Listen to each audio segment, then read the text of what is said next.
ụka na-ebute enmity, ndị ụka na-ebute amụrụ m ihe asagide mmadụ isi sagide ya rigide mmadụ ego onye afọ agwụ ego o ji eme biznes agwụ ka na-eri ya obi ebere na-emekwa n'eri ebere imegide mmadụ ya na di ese okwu ọ nata from be nna ya nọrọ bịa na-ezikarị ụlọ ụka ebere emezu obere oge alaba dị woman obere oge tọba ya ime obere oge okute nna so na ọbịa Thanksgiving. Ákwà ọkụkọ is quite funny that he mepere ọnụ na-ekwu na ndị ụka na-asa mmadụ isi. Ákwà ọkụkọ, you are really funny. You that is the father of Isi, you that is Isi, the godfather of Isi. Ákwà ọkụkọ, how many young youths came wrong and it did not work for them? How many youths are still crying just because how many youths are still crying that you did not fulfill your promises? What are you even talking about? You should be the last person to even utter these utterances. You are number one. You are the most number one fake person I have ever seen. Please don't you ever open mouth to talk about Undoka. You are the worst. You are number one. How many youths are crying just because of you? How many youths are still asking you to return their money and you have not? You still have the impetus to talk about Undoka. Please keep quiet. Don't you ever utter such words. Okay?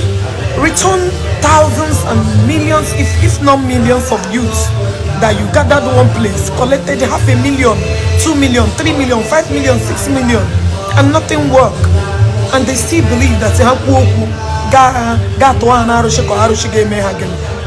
because of that primitive and archaic belief.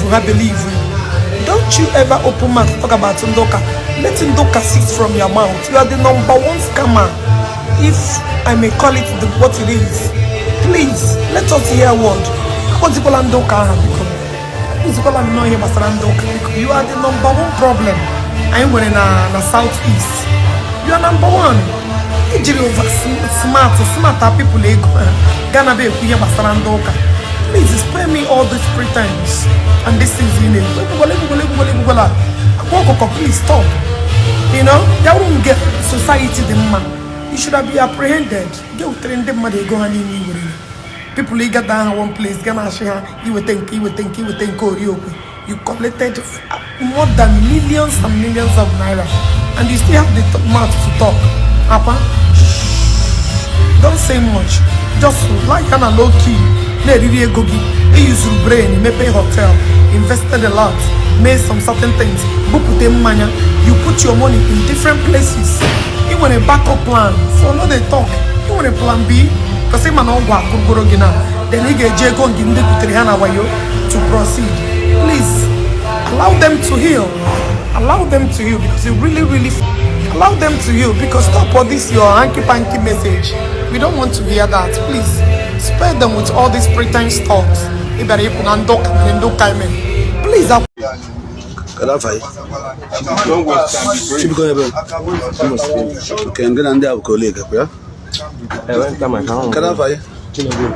Onye ebe okay ngo ma Prince kedu ka name gị Tụkwasị kada fa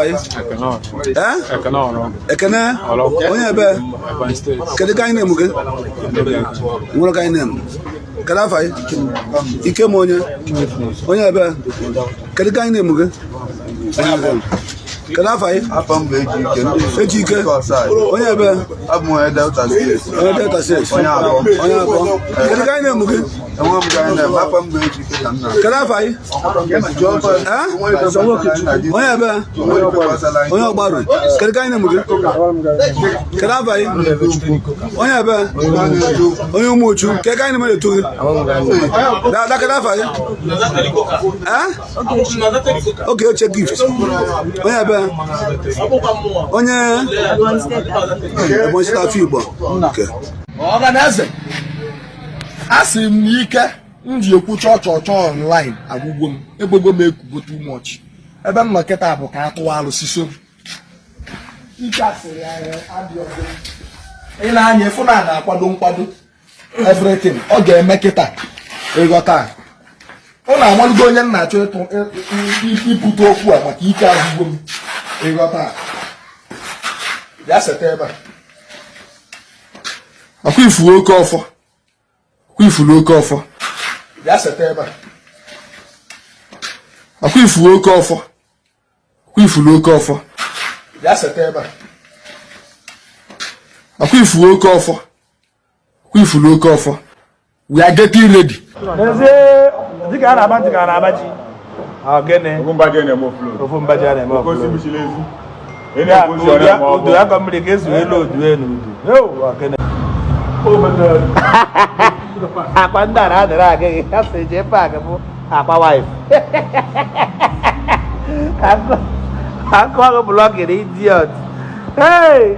Ndị ụka na-ebute enmity, ndị ụka na-ebute amara m ihe asagide mmadụ isi sagide ya rigide mmadụ ego onye afọ agwụ ego o ji eme biznes agwụ ka na-eri obi ebere na-emekwa meri ebere imegide mmadụ ya na di ese okwu ọ nata from be nna ya nọrọ bịa na-efikara ụlọ ụka ebere emezu obere oge alaba dị woman obere oge tọba ya ime obere oge okute nna so na ọbịa Thanksgiving. Ákwà ọkụkọ is quite funny that he mepere ọnụ na-ekwu na ndị ụka na-asa mmadụ isi. Ákwà ọkụkọ, you are really funny. You that is the father of Isa isi. You that is isi, the godfather of isi. Ákwà ọkụkọ, how many young youths ka ị gwọrọ ọgwụ and it did not work for them? How many youths are still crying just because how many youths are still crying that you did not fulfill your promises? What are you even talking about? You should be the last person to even utter these utterances. You are number one. You are the most number one fake person I have ever seen. Please don't you ever open mouth to talk about Ondoka. You are the worst. You are number one. How many youths are crying just because of you? How many youths are still asking you to return their money and you have not? You still have the impetus to talk about Ondoka. Akwakoko, please keep quiet. Don't you ever utter such words. Okay? Return thousands and millions, if not millions of youths that you gathered one place, collected 500,000, 2 million, 3 million, 5 million, 6 million, and nothing worked. And they still believe that